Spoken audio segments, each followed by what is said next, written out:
Stainsby Festival has been going for over 50 years, actually a year longer than Glastonbury, which I always like to get in. And we've been trying to raise the funds to buy our own fields to secure our future, hopefully for the next 50 years. And just before Christmas, we reached our target and the sale has gone through, and all these fields that you see behind you here now belong to the charity. We started first of all by just taking a bucket round at the festival, and we got in nearly £1,000, which was really good, but we thought, yeah, we're going to have to get serious about this. So we've run a number of schemes. We did one called the Llama Karma Lottery. We divided the whole field up into squares, numbered them all randomly and sold tickets for it, and then we let the llamas loose. When karma struck the llama, that was the winning ticket. We raised about £8,000 by that.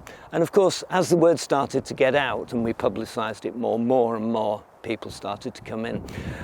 And then finally we had about another 45,000 to raise. So we ran the Glorious 100, where we asked 100 people to sign up to give us £10 a month. You know, it's the price of 4 posh coffees a month, and we had quite a lot of people sign up for that over a period of 3 years. So gradually the money came in, gradually. But then we had some really surprising things. One sponsor offered to match all the Glorious 100 pound for pound in memory of her husband, who used to be a trustee at the festival. And then we had another one or two from corporate people. We had Four Winds Energy put in some money, and even our ice cream man, who has the ice cream concession, put in a sizable chunk. And then sort of by late autumn it was obvious we were going to hit our target. And then just before Christmas the whole thing went through, and everything here now belongs to the festival.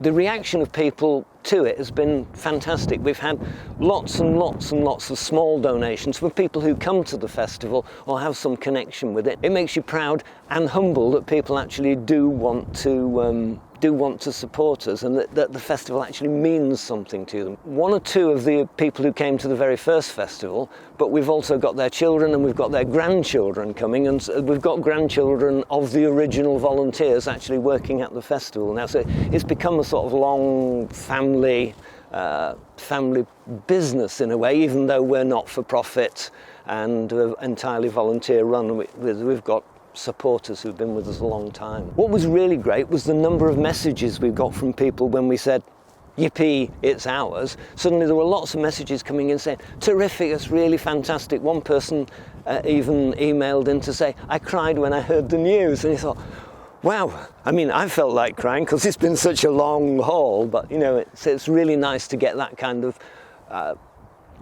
endorsement that it means so much to so many people. Makes you feel that it's actually worth, you know, all.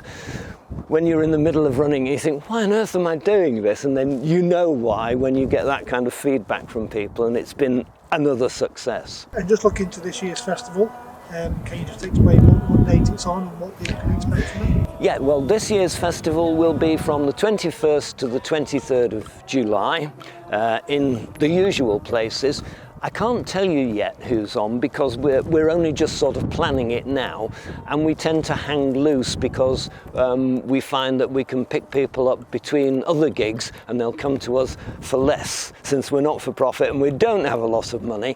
And we've had some really big names over the years by adopting that policy. The funny thing is that as soon as the tickets go on sale, people start buying them, even though they don't know who's on, but they just say, yeah, well, it's Stainsby, we know it's going to be good, we know what it's like. And so in a sense that's really reassuring that we can hang loose and maybe pick up a big name at the last minute. And you know, it's always a spread that appeals to everybody. It's a family thing. We say it's this kind of training slopes for, you know, if you go to Glastonbury, it's big and it's overwhelming. But we know what we're doing, and if you want to try a festival, it's very family friendly. It's been here a long time. A lot of people come. Once you've been once, it'll change your life. You'll keep coming.